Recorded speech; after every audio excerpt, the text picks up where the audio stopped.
Today I'm going to be rating all the Ice Age movies before I see the new one that comes out on Disney+. The first one we have is the original Ice Age movie from 2002.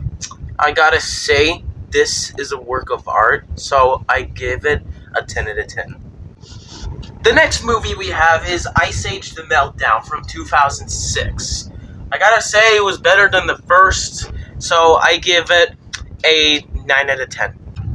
The next Ice Age movie we have is Ice Age Dawn of the Dinosaurs from 2009. And I gotta say, I loved this movie so much, even though I like dinosaurs, and I also am a fan of Jurassic World, so I give this 100 out of 100.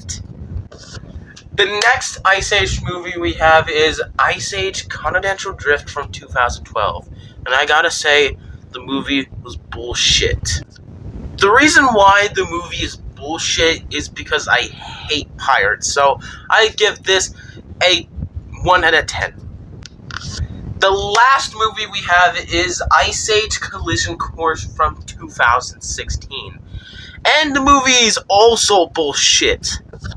It's like Ice Age Continental Drift, but except you're sending an asteroid back in space by using magical crystals, which did never happen in real life, because after the dinosaurs went extinct, there were no magical crystals to save them. So I gave Ice Age Collision Course a 0 out of 10. Comment what movie I should rate next.